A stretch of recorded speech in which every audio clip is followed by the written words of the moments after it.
President Donald Trump delivered his first State of the Union address of his second term on February 24, 2026, to a joint session of Congress.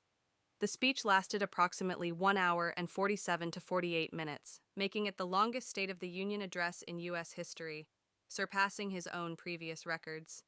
Trump opened with an upbeat, sales-oriented tone, proclaiming that our nation is back, bigger, better, richer, and stronger than ever before. He framed his first year back in office as a dramatic turnaround for the ages, emphasizing economic achievements and a roaring economy. Trump boasted of falling inflation, lower gas prices, rising incomes, booming stock markets, increased oil production, factory jobs, construction, and foreign investment. He claimed the U.S. had transformed from crisis to the hottest country on earth, and suggested ideas like using tariffs to potentially replace income taxes. He also mentioned initiatives such as no tax on tips, Trump accounts for newborns, retirement account matches for some workers, and deals with tech firms on energy costs for data centers. Immigration and border security.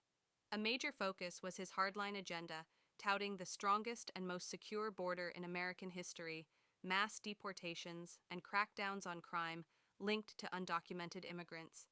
He highlighted angel families, victims of crimes by undocumented individuals, assailed Democrats for not applauding these points, calling them crazy, and defended policies amid controversies like incidents involving immigration agents.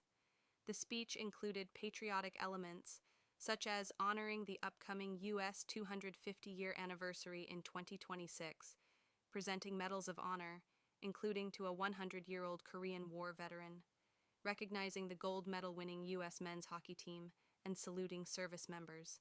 He touched on foreign policy, for example, warning Iran against nuclear pursuits and mentioning military deployments, but largely avoided deep dives into issues like the Russia-Ukraine war. The address grew more combative later, with Trump berating Democrats as unpatriotic or crazy for not standing during certain applause lines, particularly on immigration, crime, and economic policies. He goaded them on issues like non-citizen voting and crime in cities. Analysts noted the speech's showmanship, theatrics, and record length, but many described it as familiar Trump rhetoric, with few major new policy announcements. It came amid challenges like sagging approval ratings, around 39% in some polls, public concerns over the economy, despite his claims, upcoming 2026 midterms where Republicans risk losing Congress, and fact checks highlighting exaggerations on economic gains and immigration impacts. The Democratic response came from Virginia Governor Abigail Spanberger, who accused Trump of sowing fear and division. Key economic policies and proposals he emphasized include major tax cuts via the One Big Beautiful Bill or Great Big Beautiful Bill. Signed into law last year, 2025, Trump called this the largest tax cut in American history. A claim fact checks dispute, ranking it lower historically as a share of GDP. It included no tax on tips or significant deductions for tipped income, with caps and income limits, temporary through 2028. No tax on overtime, similarly deductions with limits. Reduced or eliminated taxes on Social Security benefits for seniors, limited scope, often framed as deductions or relief for those 65 plus. He cited examples like a worker, for example Megan, saving thousands annually from these changes, plus an expanded child tax credit. Trump accounts, new tax-free investment accounts for newborns/children, pre-funded in many cases, for example, $1,000 starter amounts via Treasury and private donations, including major contributions like $6.25 billion from figures such as Michael and Susan Dell. These aim to build long-term financial security and wealth for the next generation.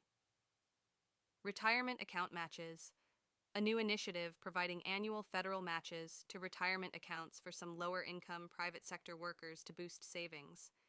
Tariffs as economic driver and potential tax replacement.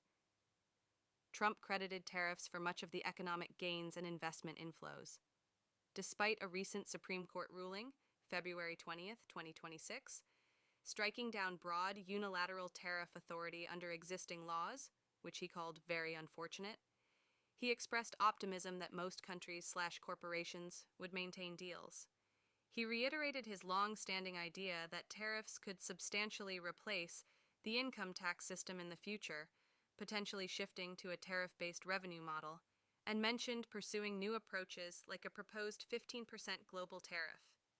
Overall, the speech aimed to rally his base, project strength ahead of midterms, and contrast his agenda with Democrats and the prior administration. Though public sentiment on key issues like the economy remained sour according to polls,